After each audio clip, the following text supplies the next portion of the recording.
अल्हम्दुलिल्लाहि रब्बिल आलमीन वल आक़िबतु लिल मुत्तक़ीन वस्सलातु वस्सलामु अला अशरफिल अंबियाइ वल मुरसलीन नबिय्यिना मुहम्मद सल्लल्लाहु अलैहि व अला आलिहि व अस्हाबिहि व अज़वाजिहि व ज़ुर्रिय्यातिहि व अहलि बैतिहि व बारक व सल्लम तस्लीमन कसीरन कसीरा अम्मा बाद फनस्अलुल्लाह अन युफ़क्किहना फ़िद्दीन व अन युअल्लिमना मा यनफ़अुना व अन यनफ़अना बिमा अल्लिमना व अन यज़ीदना इल्मन नाफ़िअन व अमलन सालिह वयुकफ़िर अन्ना सय्यातिना व तवफ़्फ़ना मअल अबरार आमीन या रब्बल आलमीन। अल्लाह ताला सन्द फज़ल व कर्म सतन छ अस किताब करन शुरू मआलिम फ़ी तरीक़ि तलबिल इल्मि। कंस छ किताब छ कंस अनिमस पान खास कर पज़ अनन यम अरबी परन वोल छ तिमन पज़ अनन तिमन पज़ परन ठीक छ। ये छ अस युस किताब परन छ यह परो यह लफ्ज़ पत् लफ्ज़ मतन पर्न कह मतन परो हिलियत तुलो हिलियत तालिबिल इल्म तम वज दिमो सह मतन अवेलेबल इंशाअल्लाह। अलबत्ता ये खास खास सह परो मगर यम हेडिंग वगैरह सह वन बह सोरे मगर अक्सर जल्दी करो कोशिश कि अत करो तर्जम पे परो यह ठीक है। और ये वोन अस कि युस ये किताब छ मआलिम फ़ी तरीक़ि तलबिल इल्म यानी यम हसा गई माइल स्टोन्स वत हावुक तरीक क्युत गछ आसुन मयार कम खतर यम तथ वत अंदर इंसानस आसे इल्म हासिल करन अमिस आसे इल्म हासिल करन। और यह बोर अस कि अमिक मुसन्निफ कुस छु फिर क्या रूज मुसन्निफ कुस छु अब्दुल अजीज बिन मोहम्मद बिन अब्दुल अजीज अब्दुल्ला अस-सदहान ठीक है पोर ना यह पोर अस पत कुन वह गोनुक चीज यमो ओनमुत दपान मुक़द्दिमतुन फ़ी फ़ज़लिल इल्मि व शरफ़ि तहसीलिही कि युस यमो मुक़द्दिमा लिखमुत कथ अंदर इल्म किस फजीलतस अंदर बेय तम किस हासिल करनस मज यु शरफ छु इज्जत इकराम छु ठीक है तथ तमिक मुक़द्दिमा ठीक है। और यह पाई कि गोडनेथ स्टार्ट करान अल्हम्दुलिल्लाह रब्बिल आलमीन खुतबा वस्सलातु वस्सलामु अला अशरफिल अंबियाइ वल मुरसलीन नबीना मुहम्मद व अला आलिहि व सहबिहि अजमईन इत पे स्टार्ट गसान। और स्टार्ट छु या गोड छु आमद बिस्मिल्लाहिर रहमानिर रहीम ठीक है क्याजि यह छु सो यम रिवायत छ कि कह त यस अमल आसे शरफ वाजिन अमल ठीक है अगर ने सो स्टार्ट गस कम सतन बिस्मिल्लाह सतन फहुवा अबतर फहुवा अक्ता यह अलग अलग रिवायतन अंदर आमुत यानी सो छन रोजान बाबरकत अमल कहें सो छन काम रोजान बाबरकत इसलिए छु कि इंसान क्या कम सत करे बिस्मिल्लाह। गोनुक चीज यम जिक्र करान अत मज वन दपान गोनुक चीज हसा ये इंसान वुचान तालिब इल्म कुन जाए हे यम दीन हेचन द्रामत दपान अम ससा दिलस क्या मिलान वुचन वलिस इत्मीनान सुकून खुश गसान ये इंसान क्या वुचान ये इंसान तालिब इल्म वुचान क्या तिमो दपान फहुम कद तरकूहु लज्जतन नौम तिमो निंद्र हज लज्जत त्रम ठीक है। वनकस वो तुम अत वर कतन बह वन ये तुम यू दरसगाह सुबह कज बज 9:30 या 9 बज ठीक पे वन हे शेंगित अत वर ठीक है शेंगित बे तिम अक्सर ये तिम वन अक्सर तिमो मज फजर पान वल कहें ठीक है। पे मोन जवाब यु कब्र मज शोंगुन बेहतर कब्र मज कह निंद्र कर इंसान अहस कह कड़ वन कत पे कयामत कर यी वुन ये पाई कहें कि मे कर यी मौत ठीक है। मन माता कद कामत कयामत युस मूद तमिस आई कयामत पे अमिस पाई अम सज कबर क्या कैंसन कबर पोजन शीरित कैंसन कबर सियाह बेहतर करो कब्र हज तैयारी दपान क्या तालिब इल्मो निंद्र हज लज्जत त्रम व हजरुल फराश यमो बिस्तर त्रोमुत ठीक है। और यम द्रामत क्या करने खतर इल्म हासिल करने खतर दपान यह कि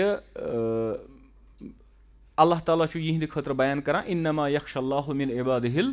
उलमा कि इस पतमिस क्लास अंदर त आयत पर सिर्फ तो सिर्फ खोचान अल्लाह ताला तम सो बंदों मज कम यम उलमा आसान यमन इल्म आसे यूता इल्म आसे त्यूता अल्लाह ताला सुन खौफ आसान मगर यह कुस इल्म युस कम सतन आव हासिल करना कुस इल्म कर इंसानस मज खशियत पैदा हाँ मेन चीज क्या तथ जरूरत इखलास मेन चीज इखलास अगर इखलास वराई बे कुन जरिए इल्म हासिल कर सह कर खशियत पैदा कहें दपान दपान फल इल्मु सबबुन लिमरदातिल्लाहि तआला दपान इल्म हसा छु सबब अल्लाह ताला सं रजामंदी हासिल करने खातिर व सबबु लिल हयाति तय्यबा फि दुनिया वल हयातिल बरज़खिया व फिल हयातिल उखरा और ये छु सबब बेहतर जिंदगी पाक जिंदगी गुजारन दुनियास अंदर ते बरज़ख जिंदगी सको जिंदगी छे मरने पे योतान कयामतस ना खड़ा गई यह कब्र जिंदगी उस में वो और वफिल हयातुल उखरा और बे कुस ये विजी इंसान आखिरतस मज खड़ा गछ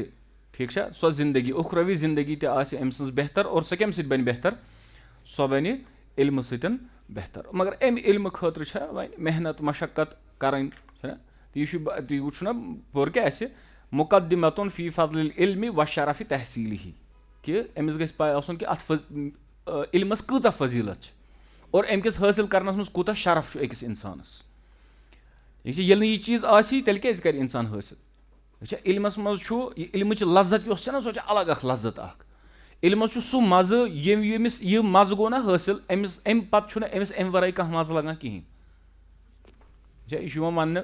आइनस्टाइनस मुतलिक कि मिसाल दिम बह आइनस्टाइन हसा ओन अक लटि तालिब इल्म युथुई आसान तम कोर अक लटि साल पन्निस दोस्तस अकिस दोपस युथुई सह आव खेन वेन लगित दोस ब्यूट हु पन्ने कथ तान काम सतन आवर वन दुनियाई हिसाब आइनस्टाइन ठीक है साइंटिस्ट दपान योतान 6 घंटे गई यह पन्नी काम सत आवर दोस बिहित दोस्तन तो टूक न अमिस कहें योतान तम खेन चेन खो तो सह द्राव हु कत सह आवर हु पन्ने काम सत आवर दपान 6 घंटे गसित ये आव वन वुचने और अम वुच अत खेन ठीक है अत वुन वन प्लेट खेन वेन खेत और यह वन दपान कि अगर ने मे वुचा बन ये खेत सपदोमुत मे आसा तोत शह कि मे वन बत खेन कशर पे मतलब क्या गो अमिस क्या गई राय अमिस गई मे खो बत दपान अगर ने यह प्रेजेंट आसा दलील कि ये खेत बन पत्थर तेल आसा मे शह कि मे बासान जन मे वन बत खेन तालिब इल्मस गि यह फितरत आ ठीक है अमिस गि इल्म विज मशदी गुन सोरे ये मे वो ना पतम लटि कि बहुत यहां यह किताब गोस बे कह पर्न ये क्या बह किताब वुचान अत मज तम चीज मे पन्निस नफ्सस खिलाफ गसान बाज़ौक़ात क्या अक्सर मे नफ्सस खिलाफ गसान यह गोस मेरे खुद बेहतर इंसान ये पर्न सह दी ज्यादा फायदे मगर मामूली मुख्तसर बहुत अदना तोयलबुल इल्म तालिबुल इल्म तह क्या इसमो तस्गीर सान वन तमिस ना अदना तालिब इल्म बह मगर बाज़ौक़ात बह किताब पारान गर और मे आलव करान बहुत बोजनी पज पे मे पाई कहें पे गर वन दपान क्या कर नेर बे कुन जाए बेह चोन ये बिहुन या ना बिहुन क्या सह हिशी कथा ऐ पई अत पे कत कर जन छुक ये तालिब इल्मस गई यह हाल आ तालिब इल्म गो न कि सह किताब सतन बिहित दिल प्ले ग्राउंडस मज मगज कोचिंग सेंटरस पे किताब पे कान जनान हजन कथन कुन ठीक है यम सारी चीज तमाम अलग अलग तान अमिस अलग अलग चीजन कुन यह गो न तालिब इल्म यह बल धोख दिवान बे वक्त जाय कर बहरहाल वन वुचन कि अहल इल्म तमो कच मेहनत कर्म अम खतर सह गोडनथ ओनमुत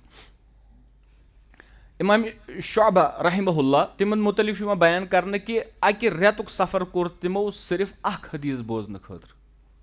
कुस हदीस हदीस बोजन खतर कोर तिमो कूता सफर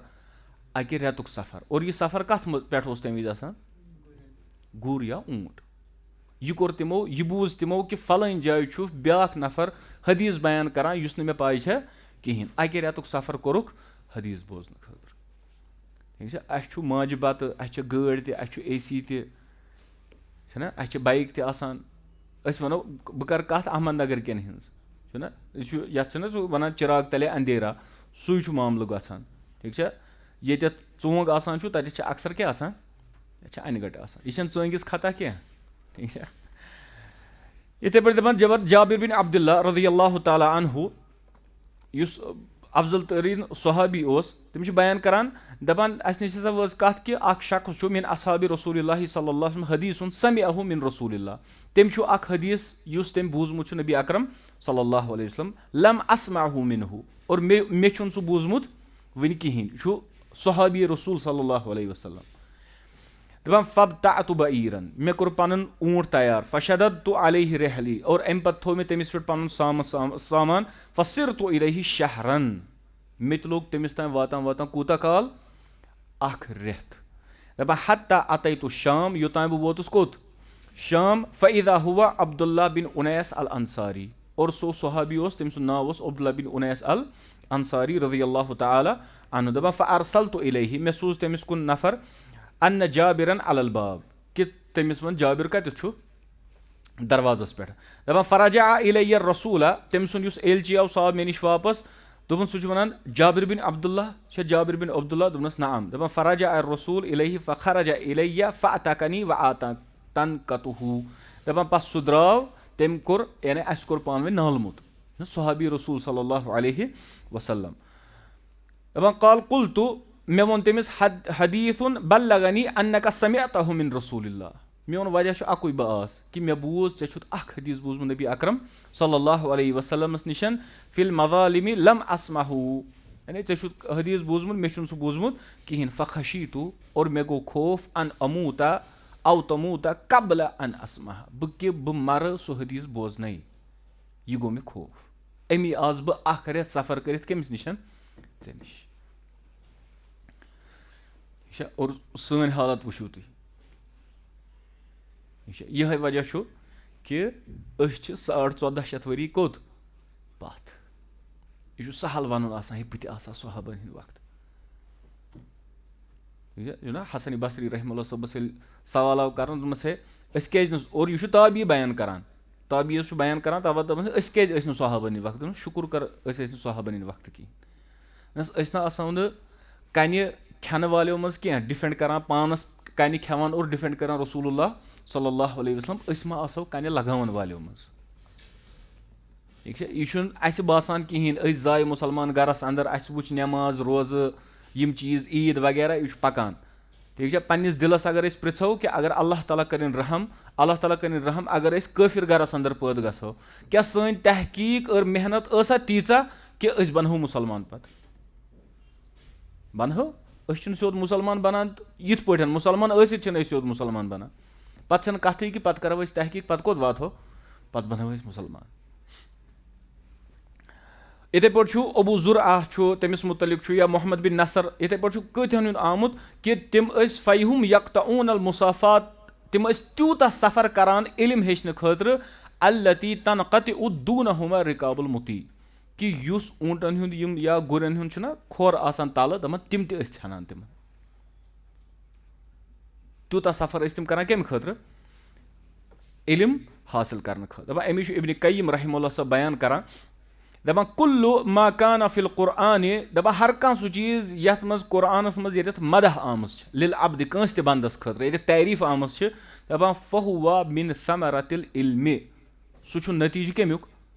علمُکُے سُہ چھُ علمہٕ کہِ وجہ سۭتی دپان وکُلُّ ما کان فیہ من ذم للعبد اور ہر کانٛہہ سُہ مقام یتھ منٛز قرآنس منٛز مذمت چھِ آمٕژ کٲنٛسہِ بنٛدس دپان فہوا من ثمرۃ الجہل سُہ کمِچ آوُٹ کم چھُ جہلُک یہِ چھُ ابن قیم رحمہ اللہ صٲب بیان کران یِہے چھُ وٕچھُن اسہِ کہِ یُس یہِ معالم فی طریٖق طلب العلم یۄس اسہِ کِتاب تُج یہِ کیاہ چھےٚ ٹھیٖک چھا یہِ ہیٚچھناوِ اسہِ اور یہِ چھُ ہاوِ اسہِ اصل ٲییٖنہٕ پنُن ٹھیٖک چھا اللہ تعالیٰ ہس منٛگو کہِ اے اللہ یۄس یہِ کِتاب چھِ یہِ بناو سانہِ خٲطرٕ نفع بخش یہِ بناو سانہِ خٲطرٕ خٲر اور یہِ اتھ منٛز پرو اور وٕچھو تتھ پٮ۪ٹھ دِ اسہِ عمل کرنُک توفیٖق اور علم چھُ گۄڈنیُک چیٖز یُس یِمو اوٚنمُت چھُ حسن بصری رحمہ اللہ صٲبن دپان ہوا الخشیہ علم کیاہ چھُ خشیت اللہ یعنی علم چھُ کہِ یُس انسانس منٛز کیاہ کرِ پٲدٕ اللہ تعالیٰ سٕنٛز خشیت علم گوٚو نہٕ لیس العلم بکثرت الروایہ علم گوٚو نہٕ کہِ انسان آسہِ واریاہ زیادٕ رِوایتہٕ کران یہِ آسہِ زبردست اصطلاحات بیان کران نہ بلکہِ علم گوٚو یُس علم کیاہ کرِ انسانس یہِ بنایہِ أمِس مُتقی یہِ بنایہِ أمِس پتہٕ پرہیزگار یہِ بچاوِ أمِس گۄنہو نِش یہِ کرِ أمِس نیٖکی پٮ۪ٹھ اُبارٮ۪س یہِ کرِ أمِس کھڑا اللہ تعالیٰ سٕنٛدِس زیادٕ زیادٕ عبادت کرنس پٮ۪ٹھ ٹھیٖک چھا یِہوے چھِ تیٚلہِ علمس فضیلت یِتھُے أسۍ پٔتمِس حدیٖثس پوٚر نہ سُہ طالبہِ علم ییٚلہِ نیران چھُ أمِس خٲطرٕ چھِ فرشتہٕ پَرٕ بِچھاوان ٹھیٖک چھا یہِ چھُ بیان کران علما دپان اگر نسا علمس کٕہٕنۍ تہِ فضیلت آسہِ ہا مگر آسہِ ہا صرف یِہوے حدیٖثٕے یوت یَتھ منٛز أسۍ پوٚر فرشتہٕ چھِ پَرٕ بِچھاوان أمۍ سٕنٛدِ خٲطرٕ چھِ مغفرتُک دُعا کران کٕم یوٚتانۍ کہِ یِم سمندرس انٛدر آبس انٛدر گاڈٕ آسان چھےٚ یا یِم ریٚیہِ آسان چھِ پننٮ۪ن عالین انٛدر تِم تہِ چھِ مغفرتہٕ خٲطرٕ دُعا کران اور پتہٕ فرمو رسول اللہ صلی اللہ علیہ وسلم کہِ عالمس چھِ فضیلت عابدس پٮ۪ٹھ تِتھٕے پٲٹھۍ یِتھ پٲٹھۍ 14مہِ رٲژ ہٕنٛدِس ژنٛدرس چھِ فضیلت کتھ پٮ۪ٹھ باقٕے تمام تارکن پٮ۪ٹھ تمہِ دۄہ چھنہٕ تارکن کانٛہہ وُقت آسان کِہینۍ دپان اگر یِژٕے یٲژ فضیلت آسہِ فِکرِ ترِ ہا یہِ تہِ چھےٚ کٲفی یۄس انسانس کھڑا کرِ کتھ پٮ۪ٹھ علم حٲصِل کرنس پٮ۪ٹھ ابن قیم چھُ بیان کران دپان ولو لم یکن فی العلم الا القرب من الرب العالمین دپان اگر نہٕ علمس منٛز کِہینۍ آسہِ ہا مگر انسانس آسہِ ہا گژھان یِہے معاملہٕ کہِ أمِس آسہِ ہا رۄب سُنٛد قرب حٲصِل گژھان أمِس آسہِ ہا والالتحاق بعالم الملائکۃ وصحبۃ الملأ الاعلیٰ یعنی یہِ آسہِ ہا کٕمن سۭتۍ رلان أمۍ سُنٛد درجہِ آسہِ ہا واتان فرشتن تانۍ یِتھ پٲٹھۍ حدیٖثس منٛز آمُت چھُ دپان لکفا بِہی شرفن و فضلن یُتُے اوس کٲفی مگر علم ہسا چھُ سُہ یُس أکِس انسانس دُنیہٕچ زندگی تہِ چھُ کران و عزت دُنیا والآخرہ یہِ چھُ أمِس دُنیہٕچ زندگی تہِ بہتر بناوان اور ٲخرتٕچ زندگی تہِ بہتر بناوان امہِ پتہٕ چھُ یِمو وۄنۍ گۄڈنیُک چیٖز یُس یِمو بیان کوٚرمُت چھُ دپان گۄڈنیتھٕے ہسا چھِ واریاہ طالبہِ علم ونان أسۍ کِتھ پٲٹھۍ پرو کیاہ کرو یاد گۄڈٕ کیاہ کرو ٹھیٖک چھا دپان گۄڈنیُک چیٖز یُس یِمو ونو سُہ گوٚو المعوقات عن طلب العلم معوقات چھِ معوقتن چھُ ونان ہنڈرنس رُکاوٹ کہِ کم کم رُکاوٹہٕ چھِ آسان یِم أکِس انسانس یِوان چھِ کتھ منٛز علم حٲصِل کرنس انٛدر گۄڈنیُک چیٖز چھِ یِم بیان کران فساد النیہ اگر نیتس انٛدر کیاہ اوس فساد یہِ چھُ رُکاوٹ علم حٲصِل کرنس انٛدر گۄڈنِچی کتھ چھِ نیت رُکُن ہر کُنہِ عملہِ انٛدر یِہے چھِ تمِچ اساس تہِ ٹھیٖک چھا اور حدیٖثس منٛز تہِ چھُ اَسہِ پوٚرمُت رسول اللہ صلی اللہ علیہ وسلم فرمو انما الاعمال بالنیات عمل ہُنٛد درمدار کتھ پٮ۪ٹھ چھُ نیتن پٮ۪ٹھ ٹھیٖک چھا گوٚو ییٚلہِ نیت صحیح آسہِ تیٚلہِ میلہِ تمیُک ثمرا اصل اگر نیت آسہِ یہِ چھُنہ کٲشِر پٲٹھۍ تہِ کہاوت ونان نیتہِ بدس چھُ روزِ بد سۭتۍ آسان ٹھیٖک چھا نیتہِ بدس کیاہ چھُ آسان روزِ بد سۭتۍ یعنی أمِس چھِ بُرٲیی امہِ بُرٕ نیتہِ ہِنٛز آسان سۭتۍ جلدی گوٚو ییٚلہِ نیت انسانس صحیح آسہِ أمِس میلہِ امیُک ثمرا تہِ اصل کیازِ کہِ یہِ نیتہِ ہُنٛد پاے کٔمِس چھِ اللہ سبحانہ وتعالیٰ دپان حُب التصدُر وۄنۍ یِم تِم چیٖز چھِ نہ یِم انسانس نیتہِ منٛز خلل بنان چھِ یعنی أمِس سٕنٛز نیت چھےٚ خراب یہِ کمہِ سۭتۍ ترِ فِکرِ اتھ چھِ مختلف طٔریٖقہٕ دپان حُب التصدُر گۄڈنیُک چیٖز کہِ أمِس آسہِ محبت بہٕ گژھٕ صدارتس یُن یہِ چھا میونٕے گژھن سٲری مانٕنۍ ٹھیٖک بٕے گژھٕ برونٛٹھ برونٛٹھ آسُن دپان حُب الشہرہ یِتھٕے پٲٹھۍ کمیُک محبت آسٮ۪س مشہوٗر گژھُن او تصنُمی مجالسن یا أمۍ سٕنٛز یِم مجلس آسان تِم گژھن پوٗرٕ پیکٕڈ آسٕنۍ فِلڈ آسٕنۍ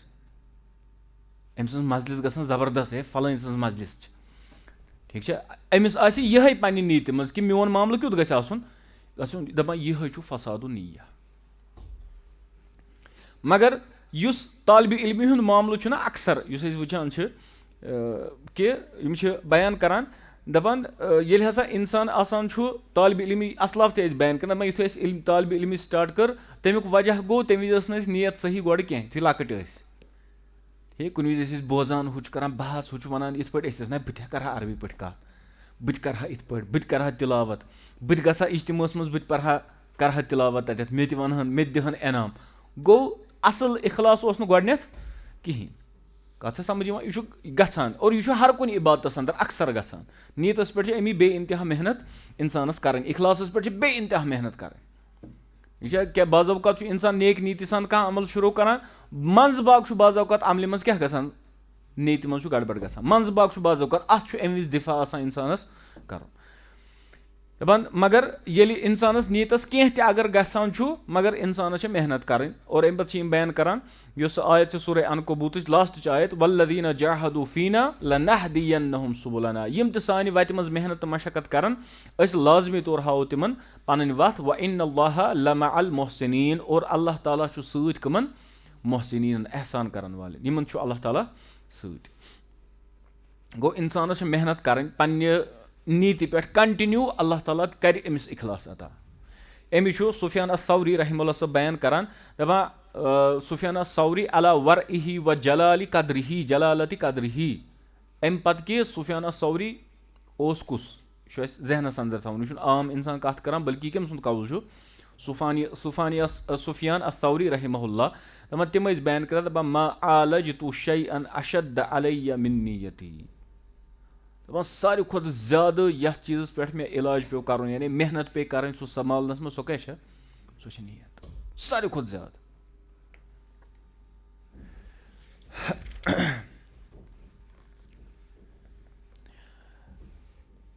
ییٚلہِ اِنسان پتہٕ نیتس پننِس اصلاح کرِ وارٕ وارٕ یُتھُے علم آسہِ ہیٚچھان أمِس یِن تِم چیٖز برونٛٹھ کُن یا یہِ کرِ کنٹِنیوٗ نیت نہٕ ژٕ کیازِ چھُکھ علم ہیٚچھان اللہ تعالیٰ کرِ أمۍ سٕنٛز نیت پتہٕ وارٕ خالص. أمِس چھُ ہمیشہِ پننِس پانس ونُن یہِ چھُے ژےٚ کرُن صرف کمہِ خٲطرٕ اللہ تعالیٰ سٕنٛدِ رضا خٲطرٕ اللہ تعالیٰ سٕنٛدِ رضامندی خٲطرٕ. أمِس چھُ دپان دارقطنی ییٚمہِ سۭتۍ دارقطنی سُنن دارقطنی چھےٚ نا أمِس اوس ناو ابو الحسن علی بن عمر. أمِس چھُ لقب بیاکھ دپان امیٖر المؤمنیٖن فی الحدیٖث. امام دارقطنی یس امیٖر المؤمنیٖن فی الحدیٖث. تِم ٲسۍ بیان کران دپان طلبنا العلم لغیر اللہ. دپان اسہِ یُتھُے علم سٹاٹ کوٚر تمہِ وِزِ اوس نہٕ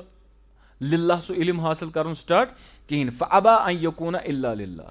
دپان أسۍ روٗدۍ کنٹِنیوٗ پتہٕ اتھ اِنکار کران کہِ ہے أسۍ چھِنہٕ رۄبہٕ سٕنٛدِ ورٲے کران بیٚیہِ کٲنٛسہِ ہٕنٛدِ خٲطرٕ یوٚتانۍ سون علم حٲصِل کٔمۍ سٕنٛدِ خٲطرٕ بنیو صرف اللہ تعالیٰ سٕنٛدِ خٲطرٕ.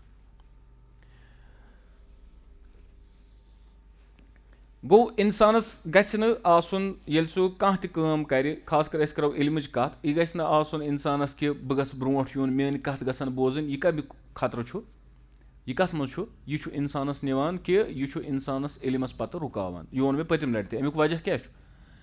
امیُک وجہ چھُ امی چھِ أسۍ وٕچھان اکثر طالبہِ علم چھِ پھٕٹان. اکثر طالبہِ علم چھِ پتہٕ کیاہ گژھان یِم چھِ پھٕٹان.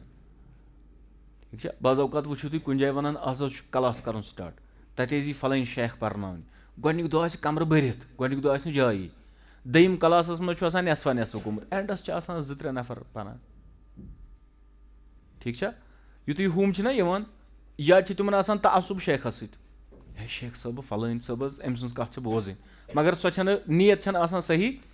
یعنی أسۍ لگاوو نہٕ ہر کٲنٛسہِ نیت بہٕ چھُس مِثال دِوان. ٹھیٖک چھا. یا چھُ آسان بعض اوقات کٲنٛسہِ بہٕ تہِ ہیٚچھِ بہٕ تہِ کرٕ بحث بہٕ تہِ کرٕ ہُتھ پٲٹھۍ بہٕ تہِ کرٕ یِتھ پٲٹھۍ. اور ییٚلہِ نہٕ لِلٰہیت آسان چھےٚ اتھ لِلٰہیت نہ آسنس منٛز چھُنہٕ پتہٕ کامہِ دوام آسان کنٹِنیوٗٹی چھنہٕ مِلان تتھ کہیٖنۍ. ییٚلہِ اللہ تعالیٰ سٕنٛدِ خٲطرٕ آسہِ نا یہِ انسان چھُنہٕ یہِ عمل کٔرِتھ تھکان کہیٖنۍ. اتھ یی نہٕ زوال زٕہٕنۍ. امی وٕچھو أسۍ یتھ منٛز چھُ یِمو اوٚنمُت کہِ مرنہٕ کِس وقتس تام تِم علما یِم مرنہٕ کِس وقتس تام ٲسۍ علم ہیٚچھان. یوٚتانۍ تِمن کیاہ آو یوٚتانۍ تِمن موت تہِ آو تِم ٲسۍ تمہِ پتہٕ تہِ علم ہیٚچھان. گوٚو ییٚلہِ اخلاص آسہِ اتھ یی نہٕ. ییٚلہِ اللہ تعالیٰ سٕنٛدِ خٲطرٕ کران چھُ أمِس چھنہٕ بیٚیہِ کٲنٛسہِ ہٕنٛز رضا انسان سٕنٛز رضا ضروٗرت أمِس چھُنہٕ مال ضروٗرت أمِس چھُنہٕ کانٛہہ چیٖز ضروٗرت. ییٚلہِ یہِ چیٖز کران چھُ اتھ یی رُکاوٹ اتھ یی نہٕ رُکاوٹ کہیٖنۍ. ییٚلہِ اتھ نیت ٲس کہِ بہٕ گژھٕ مشہوٗر گژھُن. ٹھیٖک چھا. امہِ پریشرٕ سۭتۍ کوٚر أمۍ علم حٲصِل کرُن شروٗع. پتہٕ ییٚلہِ یہِ تھکان چھُ یہِ چھُ ونان شہرتس بلاے مےٚ چھُنہٕ علمٕے حٲصِل کرُن. دوٚیِم معاوِق یِم بیان کران چھِ دپان یِہے حُبُ الشہرتِ و حُبُ التصدُر کہِ انسانس آسہِ محبت کتھ سۭتۍ بہٕ گژھٕ مشہوٗر گژھُن یا میون تصدُر میون بول بالا گژھِ گژھُن بہٕ گژھٕ زیُٹھ آسُن. یہِ چھُ نیتس انٛدر مگر یہِ چھُ یِمو الگ پٲٹھۍ کوٚرمُت امہِ موٗجوٗب کیازِ کہِ امِچ اہمیت چھِ زیادٕ باقیو چیٖزو کھۄتہٕ. اکثر چھُ انسانس گۄڈٕ کیاہ آسان بہٕ تہِ کرٕ ہا بحث مےٚ تہِ گوٚژھ علم آسُن بہٕ تہِ کھسہٕ ہا ہیوٚر کُن بہٕ تہِ دِمہٕ ہا خۄطبہٕ مےٚ تہِ تگہٕ ہن عربی پٲٹھۍ کتھ کرنہِ پوسٹ کھالٕنۍ سوشل میٖڈیاہس پٮ۪ٹھ پتہٕ کرٕ ہا بہٕ تہِ اصطلاحات بیان یہِ گوٚو مُطلق یہِ گوٚو مُقید یہِ گوٚو خاص یہِ گوٚو عام یہِ گوٚو صحیح یہِ گوٚو حسن یہِ گوٚو ضعیٖف. اور یُس اورٕ بوزن وول آسہِ سُہ بیٚیہِ بِچور کۄکر پوٗت ہیوٗ دپہِ ہو یہِ چھُ علامہ دہر اور مےٚ چھنہٕ پاے کہیٖنۍ. أمِس چھُ آسان اکثر اگر اللہ تعالیٰ بچٲوِنۍ یہِ معاملہٕ روٗد مۄکلیو. امام شاطبی رحمہ اللہ صٲب چھُ بیان کران دپان آخر الاشیاء نزولا من قلوب الصالحین. دپان ٲخری چیٖز ییٚلہِ محنت مشقت کٔرِتھ پانس پٮ۪ٹھ صالحیٖن ییٚلہِ پانس پٮ۪ٹھ محنت کران چھِ ٲخری چیٖز یُس تِمن دِلہٕ منٛز چھُنہ پتہٕ وسان لاسٹُک چیٖز دپان لاسٹُک چیٖز چھُ آسان حُبُ السُلطہ و تصدُر. دپان لاسٹُک چیٖز چھُ وسان یِہے کہِ بہٕ گژھٕ زیُٹھ آسُن بٕے گژھٕ برونٛٹھ برونٛٹھ آسُن یوٗتاہ خطرناک معاملہٕ چھُ اَمی کوٚر یِمو یہِ خاص ذِکِر الگ نیتَس نٮ۪بر کوٚڑُکھ یہِ حُبُ شہرتہِ و حُبُ تصدُر ٹھیٖک چھا مسجد منٛز چھنہٕ کٲنٛسی پاے بس بہٕ ہیٚچھِ عربِک ژٕ وٕچھ اَمہِ پتہٕ رٹہٕ بہٕ مسجد سٲرٕے پننِس کنٹرولس منٛز چِو دِمہٕ نہٕ بہٕ کٲنٛسہِ کرنہٕ کینٛہہ یہِ چھُ خطرناک مسلہٕ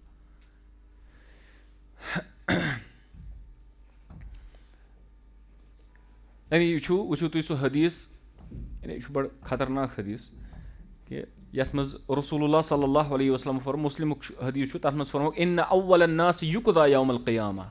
سارنٕے گۄڈنٮ۪تھ یِمن لُکن منٛز حِساب دِہے قیامتُک دۄہ اللہ تعالیٰ ثلاث تتھ منٛز آسان تِم 3 شخص تتھ منٛز اوٚنُکھ سُہ سخی تہِ یُس مال اوس خرچاوان اللہ تعالیٰ ونٮ۪س ون سا ژٕ کیٛاہ ہٮ۪تھ آکھ دٔپِس رۄبا ژےٚ اوسُتھ مال دیُتمُت بہٕ اوسُس چانہِ وتہِ منٛز سُہ خرٕچ کران اللہ تعالیٰ کیٛاہ ونٮ۪س کذبتا ژٕ چھُکھ ابزور تتہِ ما چلہِ چاپلوٗسی کذبتا ژٕ چھُکھ ابزور ژےٚ کوٚرُتھ مال خرٕچ اَمہِ موٗجوٗب کہِ ژےٚ گژھی وَنُن یہِ کوٗتاہ سخی چھُ فقط قیٖلا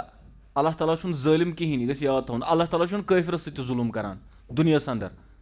چھُنہ رِوایتن انٛدر آمُت اگر کٲفِر دُنیاہَس انٛدر کانٛہہ نیک عمل کران چھُ امیُک بدلہٕ کتٮ۪تھ چھُ أمِس اللہ تعالیٰ دِوان ییٚتھۍ دُنیاہَس انٛدر ٲخرتس منٛز چھُ یہِ ہمیشہِ جہنمس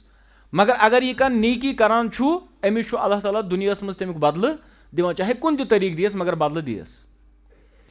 أمِس انسانس سۭتۍ تہِ کوٚر نہٕ اللہ تعالیٰ ہن ظُلُم کِہینۍ ییٚمہِ نیتہٕ سۭتۍ أمۍ کٲم کٔر أمۍ سخاوت کٔر أمۍ مال خرچو یۄس أمِس نیت ٲس سۄ کٔر أمِس اللہ تعالیٰ ہن عطا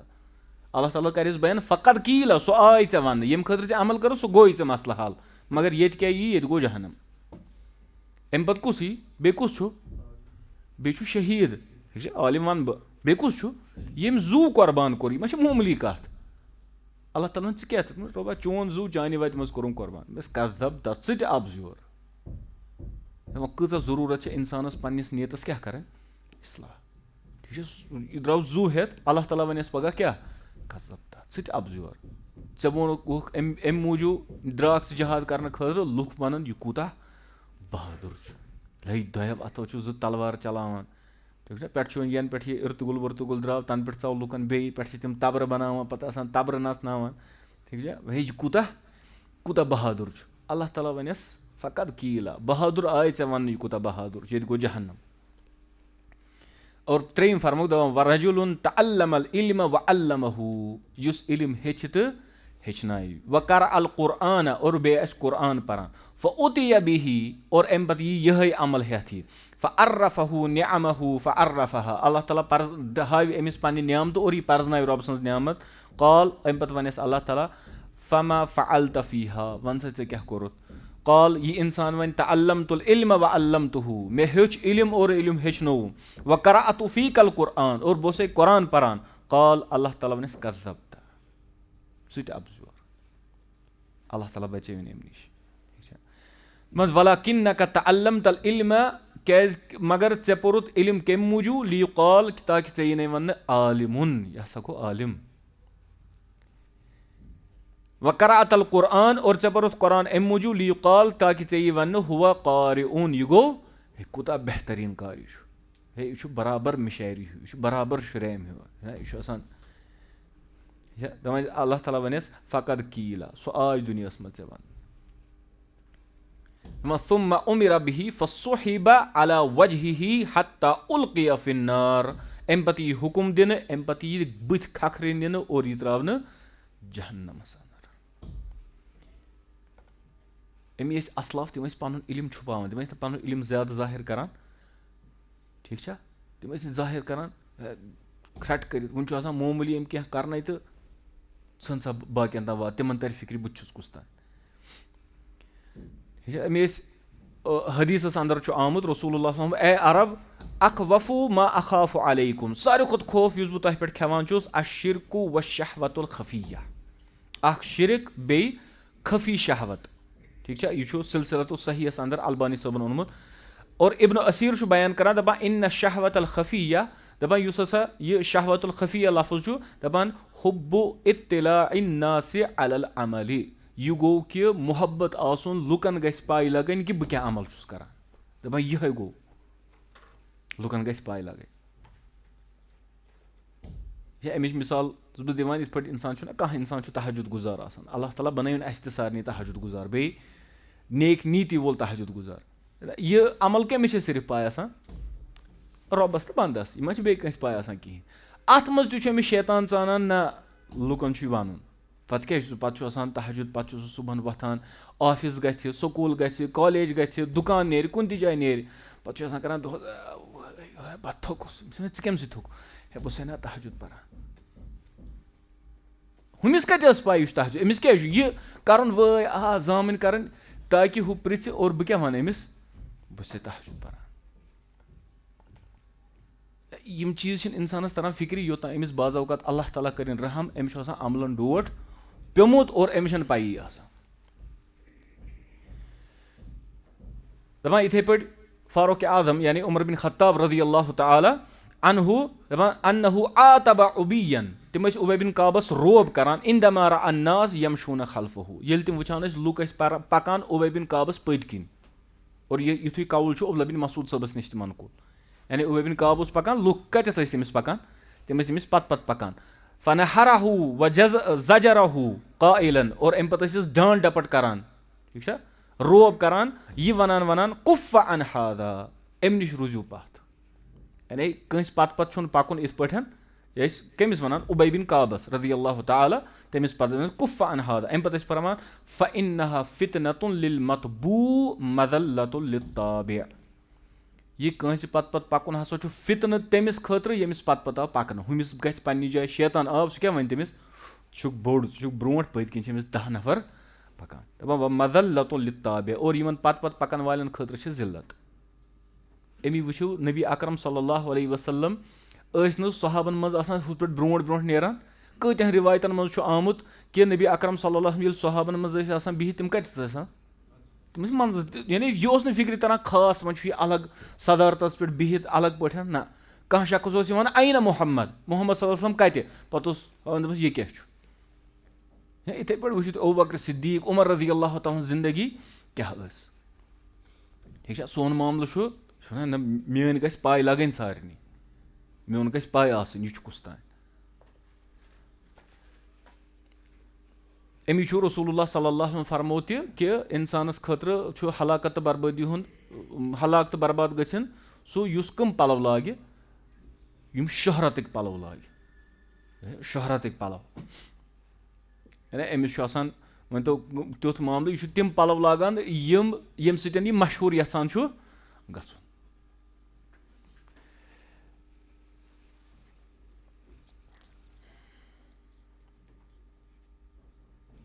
أمِس چھُ پتہٕ اہلِ علم بیان کران دَپان أمۍ ہسا چھِ یِم رقایق یا سلوٗکٕکۍ معاملہٕ تَتھ منٛز چھُ علمو بیان کوٚرمُت دَپان ان العبد اذا تمنا ییٚمہِ وِزِ اِنسان کانٛہہ بنٛدٕ تمنا کرِ او فرحا یا خۄش گژھِ ان یُعظِم اذا دخل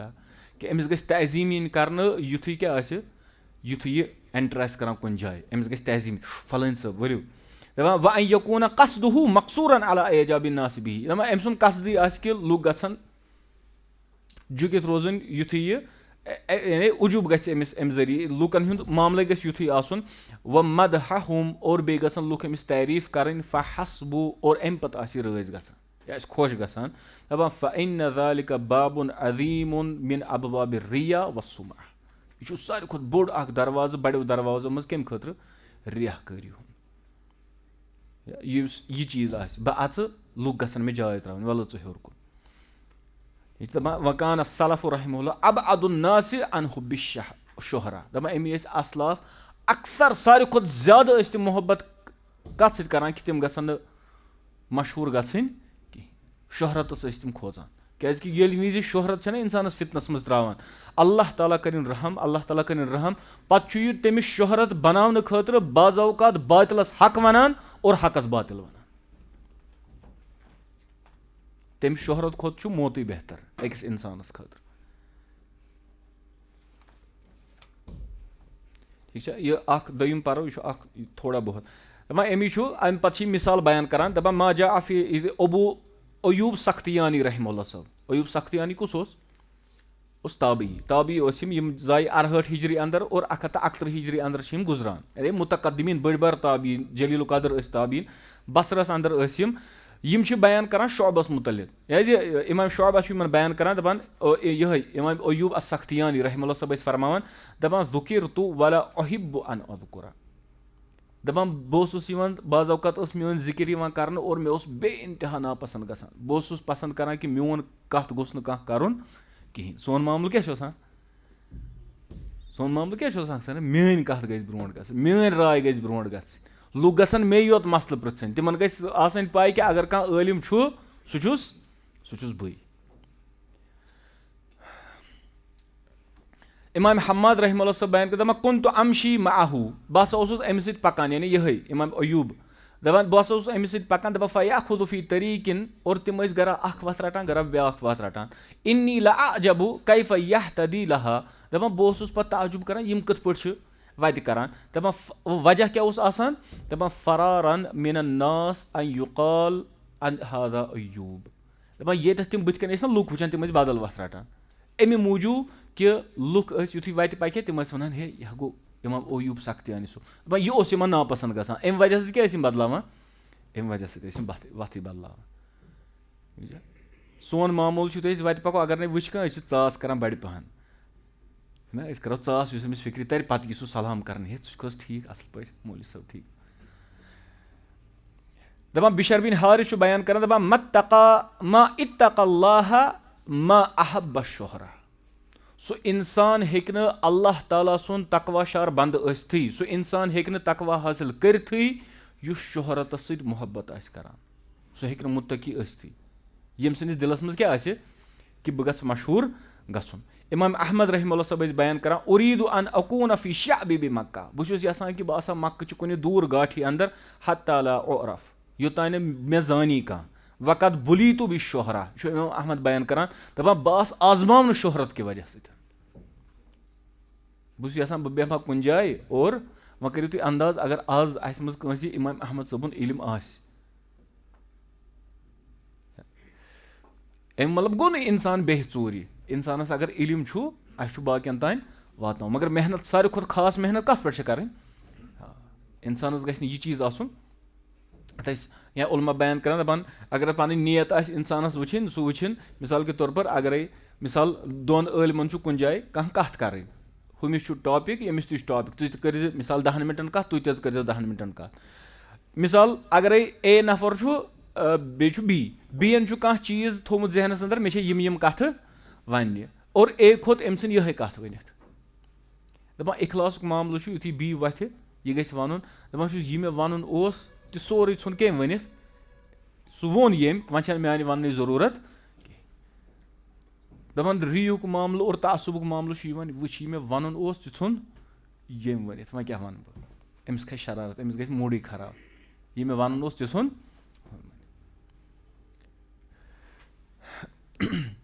دپان ییٚلہِ اِمام احمد بن حنبل رحمہ اللہ صٲبس نِش کتھ وٲژ کہِ لُکھ چھِ آسان تٔمۍ سٕنٛز کتھ کران تِم چھِ آسان تٔمۍ سُنٛدُے یوت ذِکر کران دپان چھِ لیتہُ لا یکوٗنہ استدراجن دپان چھِ کاش انسانس گٔژھ نہٕ یہِ لالٕچ آسٕنۍ یعنی یہِ ٲسۍ پانس تنبیہ کران یہِ نہٕ لالٕچ گژھی لُکھ گژھن چانہِ کتھٕ کرنہِ یِتھٕے پٲٹھۍ چھُ بیٚیہِ جایہِ ونان تِمن تِلمیٖز اِمام احمد بن حنبل صٲبس دپان چھُس اِمام احمد چھُس اورٕ فرماوان دپان چھِ یا ابا بکر أمِس اوس تِلمیٖز ناو شاگرد ابوٗ بکر دپان چھِ یا ابا بکر اذا عرف الرجل نفسہُ ییٚلہِ انسانس پننِس نفسس پٮ۪ٹھ نظر آسہِ یعنی ییٚلہِ مےٚ پننِس باطنس پٮ۪ٹھ نظر چھےٚ فما ینفعہُ کلام الناس أمِس دی نہٕ لُکن ہُنٛد کتھ کرُن فٲیدٕ لُکھ ونان یہِ کوٗتاہ نیک مثال مےٚ چھِ پاے میٲنۍ حالت أنٛدرِم چھےٚ کیاہ یُس نیک نیت آسان چھُ أمِس چھُ یہِ لُکن ہٕنٛز کتھ اُباران زیادٕ نیکی پٮ۪ٹھ ٹھیٖک چھا أمِس چھُ احساس گژھان یہِ وَدِ ژوٗرِ دَپہِ لُکھ کیاہ میانہِ خٲطرٕ وَنان اور بہٕ کیاہ چھُس اللہ تعالیٰ کَرِ مےٚ پکڑ سُہ تِم یِن نا تِم رِوایتہٕ یِن اِنشاء اللہ چھُنہ اَمہِ برونٛٹھ تہِ چھُ پوٚرمُت گۄڈٕ مۄکلاوو یہِ چھُ دپان بیٚیہِ جایہِ اِمام احمد بن حنبلس ییٚلہِ ووت یِتھٕے پٲٹھۍ کتھ کہِ لُکھ چھِ أمۍ سٕنٛز تعریٖف کران تٔمۍ کوٚر دُعا اسأل اللہ اللہ یجعلنا مراعین بہٕ چھُس سوال کران اللہ تعالیٰ ہس کہِ اللہ تعالیٰ گژھِ نہٕ مےٚ دُبوٗتھل بناوُن کینٛہہ مُنافِق بناوُن کینٛہہ یِتھٕے پٲٹھۍ چھُ ابوٗ بکر صدیٖق رضی اللہ تعالیٰ عنہ صٲبس ییٚلہِ تِمن بٕتھِ کنۍ ٲسۍ تعریٖف کران ییٚلہِ تِمن اوس تعریٖف یِوان بیان کران تِم کیاہ ٲسۍ پتہٕ پران اللہُمَّ اجعلنی خیرم مما یقوٗلوٗن اے اللہ مےٚ بناو تمہِ کھۄتہٕ بہتر یِم یہِ ونان چھِ یعنی یِم ونان چھِ امہِ کھۄتہٕ بناو مےٚ کیاہ बेहतर। वला युआखिज़नी और मे कर्जिन पकड़ तथ पे माला यालमून यह यमन मेन पाई छे तथ पे कर्जिन मे पकड़ यानी यह ओस तकवा यह ओस मेयार रबा तम खुद बनाऊं बेहतर यम वनान और वयगफिरली माला यालमून और तिमन गुनहन कर मे मगफिरत यह यम जानान कहीं तथ कर मे मगफिरत। वला तो आखिज़नी माला यालमून और तथ पे कर्जिन मे पकड़ कह यह यमन पाई मेन हालत। यह करान बयान अबू बकर सिद्दीक रज़ी अल्लाह ताला यमिस नबी अकरम सल्लल्लाहु अलैहि वसल्लम फरमो कि अगर मे कह खलील आसे बनाऊं सह कुस बनावन सह बनावन बह अबू बकर सिद्दीक रज़ी अल्लाह ताला यह इखलास अत पे बे इंतहा मेहनत कर। अम पे बनन मुअव्विकात तम परो इंशाअल्लाह नविस क्लास अंदर कोशिश करो यह किताब मकलाओ जल्दी इंशाअल्लाह। अल्लाह ताला मगो अल्लाह ताला बनाइन यह फ़ायदेमंद। सुब्हानक अल्लाहुम्मा व बिहम्दिका अशहदु अन ला इलाहा इल्ला अंता अस्तगफिरुका व अतूबु इलैक।